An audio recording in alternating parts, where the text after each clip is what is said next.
Welcome to the Sway Stage. This segment is about life after sports. The final whistle doesn't mark the end of a journey, it marks the beginning of a new journey for the accomplishment of life after professional sports. Today, we identified four great people that doing life after sports, including myself, God Shamgard, who's assistant coach of the New Orleans Pelicans this year. And then we have Steve Sanders. We have Jeff Kobe. And we have Greg Fassett.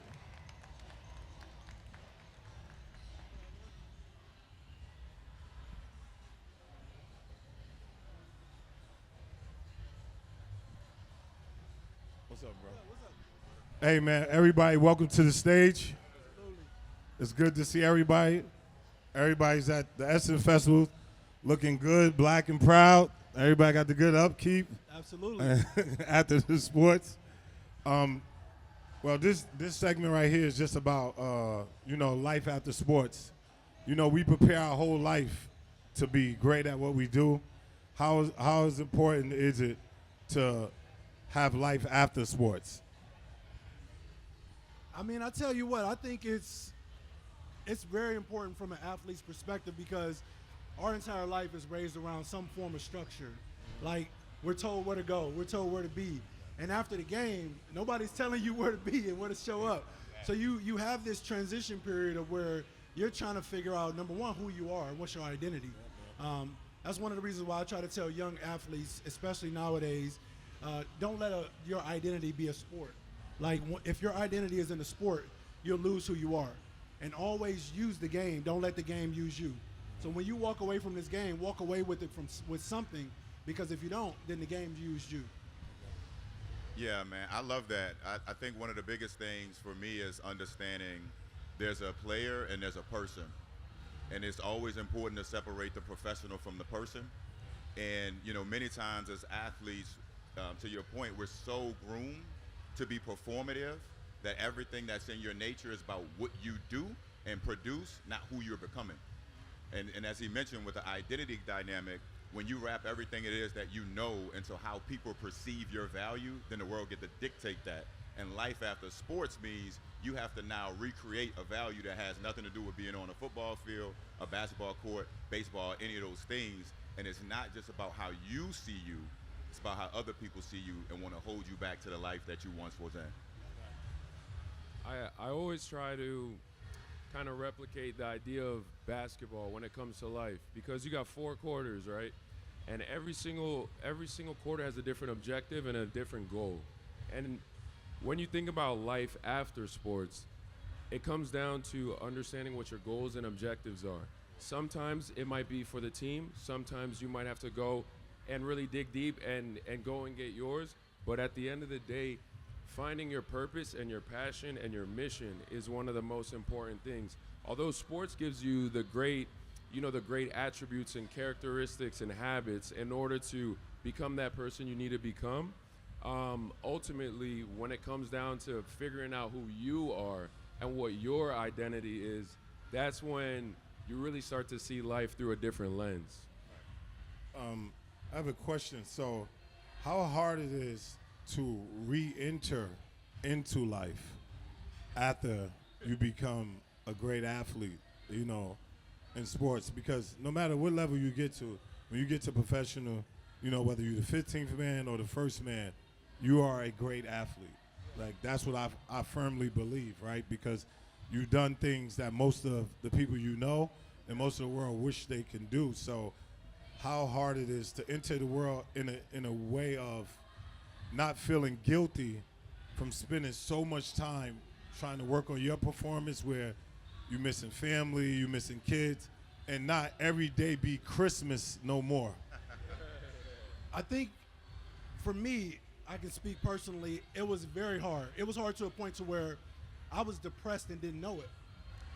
I dreamed my whole entire life of accomplishing this goal, and I achieved it. Top 1%, right? A lot of people don't make it to where we make it at, And when you Very achieve and get to that level, you get to a point to where you're like, what else is there? But you also don't want to walk away from what you accomplished. Yeah.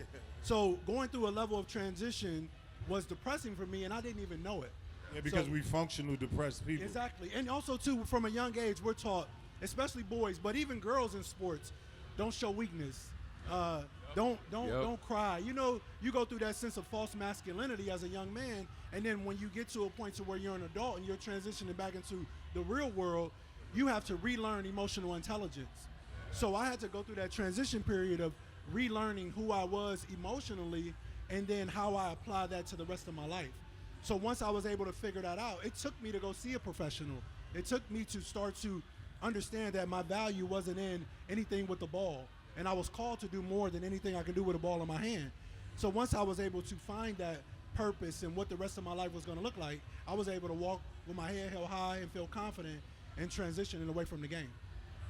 Yeah, man, I would definitely say it's extremely difficult because, again, the game prepares you to be successful in that current time. It's not preparing you to ever transition. And I can't speak for anybody else, but what I do know is I've rarely met an athlete that self-selected out of the professional sports industry. Yeah. So at some point, it's going to fire you. You don't fire it. And at that moment, that's when transition starts, and most individuals aren't ready. But the thing that I would say, man, even for this conversation, you know, I've been introduced as a former athlete. I've been introduced as a Super Bowl champion, Fortune 50 leader. All of those titles have an expiration date. The part that doesn't is the person that we are. And so for me, what I realized with transitioning from sports, the biggest complexity was truly how I would show up on a day-to-day basis and still validate that I'm worthy to be celebrated, that I'm worthy to be of value in ways that is that 1%, though I'm not even with those brothers anymore, right? Because the game has transitioned me, and now I have to transition in my mind and in my emotional intelligence of where I am in this new journey. The second thing that I would say, man, is when you go on this journey, it gets very lonely. Yeah. If I go statistically, brother, over 71% of all athletes that transition from sports report depression. Yes. Over 43% have at some point had suicidal thoughts. This isn't because you only know sports, it's because your entire life has been structured around sports. So sometimes, man, it's not just, again, how you transition, it's about how your family does, your friends does, your circle, which creates that support for you. So more than anything, man, those characteristics that helped us win in sports are the same ones, as you mentioned, that'll help you transition to life. And the last takeaway was, purpose isn't something that you find, it's a place and a destination that you always on a journey of becoming. And so I love when I see brothers, man, that are staying committed to the long term, understanding that this journey is not just even about us, because you can find your impact and supporting somebody else that's going through that same thing. Absolutely.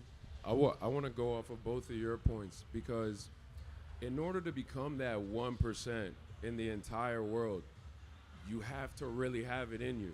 You got to learn all of the resources that are going to get you to where you need to be, because it's hyper competitive. However you slice the cake, one day you might be working on your craft, but then you see somebody else, and then you're like, damn, that he's nice. Like, why? Like what? And then how? I'm way better than him, but how is he getting all this shine? Yeah. But that's competition. That's the world we live in. Yeah. And when you're in that world from a young age, it's really hard to turn it off. Correct. And that's why, like, the depressions, the anxieties, they're so quick to follow after, because once that competition is no longer, then it's like, what do I do? Yeah. So one very important thing that I learned at therapy was getting outside of myself and going and volunteering and helping others, because then you kind of get outside of your head and you get to learn a lot about yourself. And from that point on, I found I had so many interests, like writing books, photography, speaking, and connecting with other like-minded individuals and, former athletes. So whenever I look back on those moments, it's kind of like, okay, that's the progression. I've learned how to be super competitive. I've learned how to be work on my mind, especially because in this competitive industry, your mind has to be super sound. Yeah. Because the noise is always going to get louder. The higher you go up, but how do you keep your composure in those crucial high pressure environments? This has to be a fort. And, you know, transitioning into life after sport, it's important to continue to spread the message and show these resources that are out here to help, you know, young athletes and entrepreneurs like ourselves. Yeah, for me, I've always, since a young kid, I always made sure my outside universe was bigger than my inside universe. So my outside universe is my family, my friends, and stuff like that. It's always been true to who I was all the time, because I always wanted to be at peace with myself and at war with the world, and be at peace with the world and war with myself. You know what I'm saying? So that's how I took it. So for Steve, you played in the NFL, and now you help lead mental health organization. What inspired you to dedicate this chapter of your life to wellness? Yeah, I shared earlier, I went through this level of transition and depression and wasn't even aware of it. And then when I started to do the statistics and look at the data, I realized I wasn't the only one. And at the time, I was embarrassed to even mention that, because in my community, a lot of black community, Yeah. it's weakness, Yeah. right? And we don't show weakness, or, nah, man, you don't go to therapy, man. You'll be all right. You know, sweep it under the rug, go play some basketball, go do something to distract yourself, come up with negative coping skills. And I wanted to train people and develop people. And then I met my wife, and we had like minds. And my wife was at the time in residency, and she became a psychiatrist. I took my skills in organizational leadership and her skills in the clinical side of medically helping people, and we just transitioned into a company. And we always just wanted to build a legacy. So not only do we want to build that for ourselves, but we want to build that for our community too as well. So we were able to do that. We started our company in 2020 called Inner Community Health. And once we started it during COVID, we were able to see that so many people needed this help.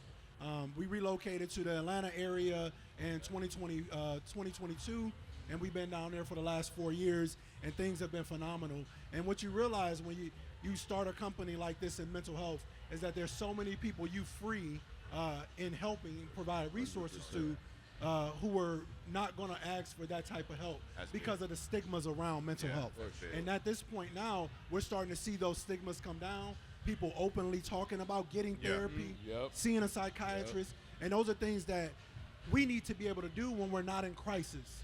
We need to do that preventatively and not after the fact, right? We wait until we're in crisis as especially athletes and African American communities until it's quote unquote almost too late, right? When we can do these things preventatively. We need to be doing these things as part of our regular weekly ongoing activities. And if we do that, we'll see ourselves thrive and excel in a way that we unlock certain things that we didn't even know were there before. Hey, Greg, you went from winning the Super Bowl to becoming a corporate executive. And how did these lessons in football prepare you for business? And looking back, what would be the best advice you would give to your younger self? Yeah, man, I think more than anything, that transition was another opportunity. I think that's the first thing to say. It was an opportunity to find who I was going to become in this next journey. So I would tell you, football didn't help prepare me for business.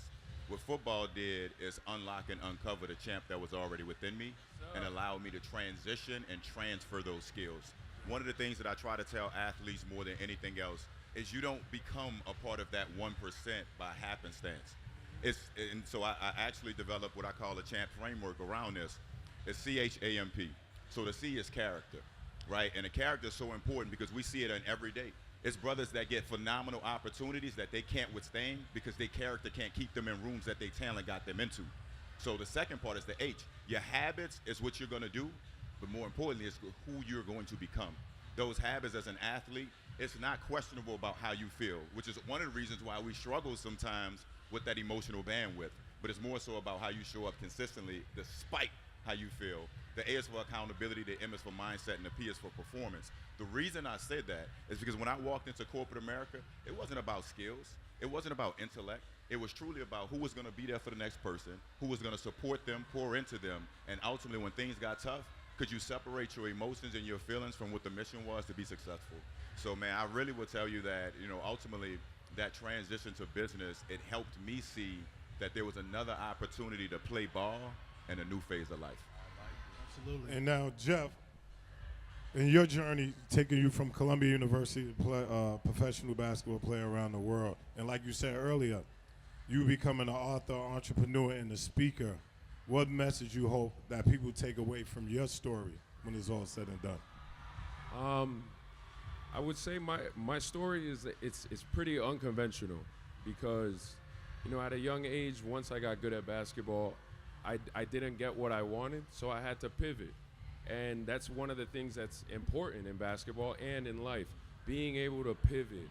So, you know, going to an Ivy League school and everybody coming and telling me that you'll never make it to the NBA, you're never going to be a pro, go work at Goldman Sachs, go work at a bank, XYZ. But in my mind, I'm like, why can't I do both? Yeah. You know? Yeah. Why can't I get a good education and go play at the highest level? Yeah, and So the resilience, the inner drive, because, you know, a lot of people say, like, especially in sports, it's like, you got that dog in you. And there's the strategic and then there's the physical. Because at one point, you're going to have to ask yourself, once you hit that crossroads, am I really cut out for this? Yeah. Am I really built for this? And the messaging that's very important to me is being curious, but also doing the work, the relentless self-work. And honestly, I'm a testament to it because I wouldn't have accomplished half of the stuff I've done in my life if I didn't do the self-work. Because don't get me wrong, America is a great country, but it's gonna test you. It's gonna, you know, really see if you have the mental drive to push through all of the BS and the adversity and the politics that you're gonna have to deal with. With that being said, you know, I personally chose to cut my basketball career short because, you know, Dr. Sebi's family called me and they saw what I did for my tour for my book, and they came to me with a life-changing proposition where I was like, wait, what? I was at a crossroads like, hold on, you guys want to have a meeting regarding your father's legacy. So I took that deep dive and I went and I learned about all of the stuff that he was preaching about, teaching, and their way of life. And I was lost for words. Everything that I saw between that family and what they've been doing for the past decades is just truly remarkable. So I took a deep dive in and I helped executive produce his autobiography, and it was life-changing to me. Stuff like that where it's really eye-opening, like it's almost priceless. Yeah.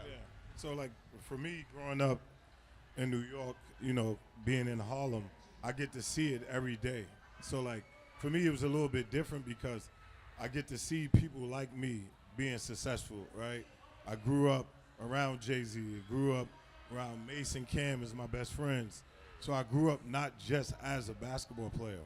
I grew up in a time where it was, like, part of the culture, you know, like we all did. So that's, you know, part of the reason why we're here at the Essence Festival. You know, I grew up being able to learn how to dribble at a high clip where I got introduced to people like Kobe Bryant and taught him how to dribble before his timely demise. And Not a high clip, the highest clip, bro. Come on now. Hey, come you on. humble, Hey, bro. that modesty, Hey. like, Look, we knew your name. We rings seen the bells, clips. bro. We seen So the it's clips. just- Like, come But- on, man. The coldest with the handles. Yeah. so it's just, for me, it was just always being around, you know, I don't know about y'all, but being around, having great mentors too, right? So even me after the NBA, getting injured, kind of like you, I had the opportunity to go back to my school, finish my degree, get my master's, and then also help train the players. That's what got me into coaching. Then I knew Mark Cuban for a long time, and then Mark Cuban brought me to Dallas Mavericks for 9 years where I was with Luka, Kyrie, and that was life-changing because, like, this was a person that really believed in me when, at the time, nobody else could do something for me, right? So, like, when someone could do something for you that your parents can't do for you, you always have that gratitude, right? course. And Of course. he always took me over the top and always told me, like, don't ever let somebody let you think they can do what you can do, right? So that's self-belief. Then, like, now I'm help doing a tech company with my friend fan my friend Jamel. He's in the stand. Where Jamel at? Right here, raising his hand. You know, someone I grew up with that got a genius mind about doing fan engagement. You know, so we on this whole journey with being Black Tech and this platform that's coming out. So for me, it's just always been, the culture has always been bigger for me than just being an athlete. So I always felt like I would never let my talent outshine who I am as a person. So I think this is why me, and then I'm real spiritual on, there's always people, there's always the thing bigger than us, right? And things are written before us, and we just stay the course. So it's just like when you get in the car and you drive in the GPS and you go the wrong way, it don't say get off the track. It just redirects you. Redirect. Right? So like when I played basketball, it was just a redirection to where I was supposed to be. Like all y'all said up here, y'all all was bigger than just your talents, right?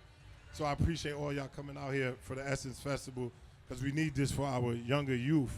And right now, this segment, we're just gonna go rapid fire. Like, what would you say to the youth that look up to you now, and what would you want to leave behind when people, when you're gone and people want to remember you? Your talent will take you there. Your character's what's going to keep you there. You're going to get into a lot of rooms your talent will open up doors for, but your character is going to be the one thing that is going to separate you from everybody else. A lot of people are going to be able to say that they can do things or accomplish things because of their talent, but they'll mess up those opportunities, like you said earlier, because their character just doesn't match that level of success. Success is a process, not an end result. Those are two things I tell every single young person, every single athlete, every single person, is because everybody thinks they see your glory, but they don't know your story. So they looking at the end result of where you're at, thinking it's easy to get there. But this was a whole entire process. There's a whole lot that went through this. A lot of sleepless nights, a lot of ups and downs. But when you really look at it, you enjoy the journey. And if you enjoy that journey, man, no matter where you end up at, it'll all be success. The most unpopular opinion. The thing I would tell young athletes, man, is be very mindful of the dream that you're chasing and don't turn it into a nightmare. Because you have to make sure you are developing the young man behind that mask. Because when that mask comes off, you might be a character you do not recognize. And in this modern era, man, when you think about NIL and all the opportunities to get money, a lot about the game has not been the love of the game, and hard work doesn't guarantee you anything. It's just a prerequisite to the opportunity. So I think, man, more than anything, for the young athletes, is thinking, as this brother mentioned, like, you just got to build your character, be open, and we don't talk enough about this. You said mentorship. If you're a young person and you get to college, those are professional athletes now because they're getting paid at 18, right? And so for the young athletes, I will also say, man, a lot of us in the black community grew up in single-family households, which was raised by mothers, right? And as a result of that, I think it's important for those young athletes to have mothers that know that they need mentors for those boys to help position them to be ready for what's to come, man. So I think that's really one of the things on my heart, is making sure that we give them the things that they need that we didn't always have on that journey, so that they could be holistically successful, not just successful athletes. Yeah, beautiful. Well said. And I just wanted to piggyback off of your point right here, because you got to understand what you're signing up for, right? 3.03% make it to the levels that we're trying to go to, and especially for the youth. And with that being said, you can't be scared to put in that overtime. That overtime, that extra work, it has to become part of your identity, because competition is everywhere, but also you learn so much about yourself, and you learn so much about the people around you. Because there's going to be some instances where people are going to be intimidated by your work ethic. There's going to be some instances where people are supportive of your work ethic. And then there's going to be some instances where people are hating on your work ethic. But it doesn't matter, because it has to be important to you, and you have to be able to accept, the adversity that's going to come on that journey. And last thing that I want to say is being open-minded, being able to go and read a book, being able to go and speak to somebody who knows more about whatever it is that you're doing than you do yourself.